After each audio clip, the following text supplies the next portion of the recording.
নতুন পে স্কেলের বেতন সমন্বয় করতে আজ গভর্নরের সাথে অর্থ উপদেষ্টার ২ ঘণ্টা মিটিং শেষে নতুন সুখবর।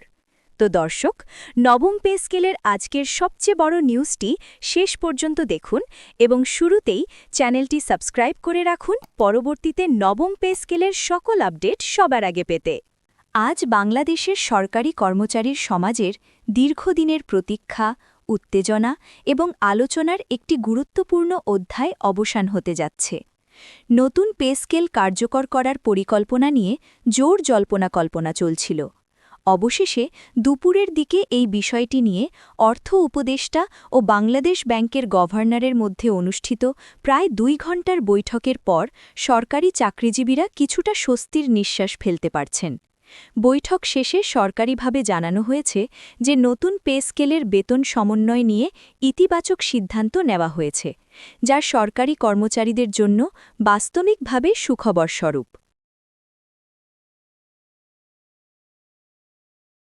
বৈঠকে মূল আলোচনা ছিল নতুন পে স্কেলের আর্থিক কাঠামো, প্রস্তাবিত বেতন সমন্বয়, বাস্তবায়নের সময়সূচি, বাজেটের ওপর সম্ভাব্য চাপ এবং কেন্দ্রীয় ব্যাংকের সঙ্গে সরকারের সমন্বয় প্রক্রিয়া। সূত্রের খবর অনুযায়ী বৈঠকে বিশেষভাবে গুরুত্ব দেওয়া হয়েছিল সরকারি কর্মকর্তাদের বেতন কাঠামোর দীর্ঘমেয়াদী স্থিতিশীলতা এবং বাস্তবায়নের সময় যে আর্থিক ও অর্থনৈতিক প্রভাব পড়বে তা সমন্বিতভাবে মূল্যায়ন করার ওপর। পর অর্থ উপদেষ্টা বৈঠক শেষে বাদ্যিকদেরকে জানান, নতুন পে স্কেলের বিষয়ে আমরা কোনো তাড়াহুড়া করতে চাই না, তবে আমরা চাই সরকারি কর্মকর্তা-কর্মচারীরা দীর্ঘদিন ধরে যে প্রত্যাশা নিয়ে অপেক্ষা করছে তা পূর্ণভাবে বিবেচনা করা হোক। বেতন সমন্বয় এমনভাবে করতে হবে যাতে সরকারি কর্মচারীরা বাস্তব সুবিধা পান আর দেশের অর্থনৈতিক ভারসাম্য বজায় থাকে। তিনি আরও উল্লেখ করেন, বেতন কাঠামোকে আরও কার্যকর ও স্বচ্ছ করার জন্য সরকার শিগগিরই একটি সমন্বিত প্রস্তাব চূড়ান্ত করবে। বাংলাদেশ ব্যাংকের গভর্নর বৈঠকে দেশের সামগ্রিক আর্থিক চিত্র তুলে ধরেন এবং নতুন পে স্কেল বাস্তবায়নের ক্ষেত্রে সম্ভাব্য চ্যালেঞ্জ ও করণীয় বিষয়গুলো নিয়ে বিশদ মতামত প্রদান করেন।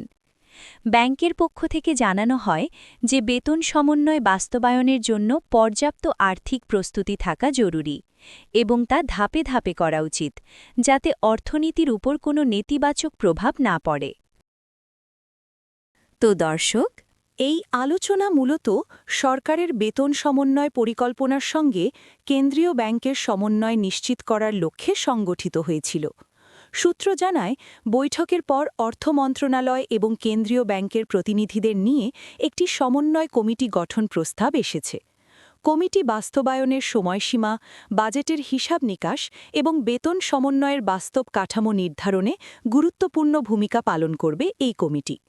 অর্থ উপদেষ্টা বৈঠক শেষে জানান, এই কমিটি নিশ্চিত করবে যে নতুন পে স্কেল রিপোর্ট বাস্তবায়নের প্রক্রিয়া স্বচ্ছ, দ্রুত এবং কর্মচারীদের জন্য ন্যায্য হয়। তো দর্শক, সরকারি চাকরিজীবীরা দীর্ঘদিন ধরে উচ্চ মূল্যস্ফীতি, জীবনযাত্রার ব্যয় বৃদ্ধির সঙ্গে বর্তমান বেতন কাঠামোর সীমাবদ্ধতা নিয়ে অসন্তোষ প্রকাশ করে আসছেন। বিভিন্ন সময় তারা দাবি জানিয়েছেন যে সরকারি বেতন কাঠামো আধুনিক বাস্তবতার সঙ্গে সামঞ্জস্যপূর্ণ হতে হবে এবং কর্মক্ষেত্রে ন্যায্যতা বজায় রাখতে হবে।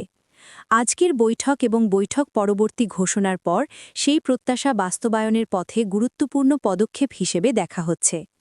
অর্থনীতিবিদরা মনে করছেন, নতুন পে স্কেলের বাস্তবায়ন শুধু সরকারি কর্মকর্তাদের উপকৃত করবে না, বরং এর মাধ্যমে দেশের আর্থিক বাজারে আয়ের সমতা এবং অর্থনৈতিক স্থিতিশীলতা বজায় রাখতে সহায়তা করবে।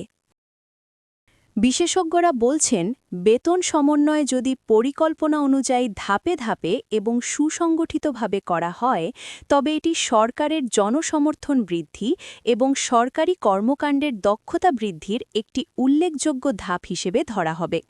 সব মিলে গভর্নরের সঙ্গে অর্থ উপদেষ্টাদের ২ ঘণ্টার বৈঠক নতুন পে স্কেল বাস্তবায়নের ক্ষেত্রে একটি মাইল ফলক হয়ে দাঁড়িয়েছে।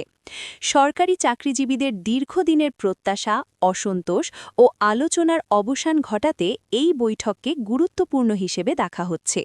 শিগগিরই নতুন পে স্কেল কার্যকর হওয়ার প্রতিশ্রুতি, সরকারি কর্মকর্তাদের বেতন কাঠামোতে বাস্তব সমন্বয় এবং দেশের অর্থনীতির স্থিতিশীলতা, এই তিনটি লক্ষ্যকে কেন্দ্র করে সরকারের কাজ শুরু হতে যাচ্ছে। আর তাই আজকের বৈঠকটি শুধু একটি আনুষ্ঠানিক ঘোষণা নয়, বরং নতুন বাস্তবতার সূচনা হিসেবে ইতিহাসে লেখা হতে পারে। পরবর্তীতে নবম পে স্কেলের চূড়ান্ত রিপোর্টের বাস্তবায়নের সকল আপডেট আমরা জানাব। সুতরাং আমাদের সাথেই থাকুন। ধন্যবাদ। তো দর্শক, ভিডিওটির এই মুহূর্ত পর্যন্ত যারা দেখছেন, চ্যানেলটি সাবস্ক্রাইব করে রাখুন। পরবর্তীতে নবম পে স্কেলের চূড়ান্ত রিপোর্টের বাস্তবায়নের সকল আপডেট আমরা জানাব। সুতরাং আমাদের সাথেই থাকুন। ধন্যবাদ।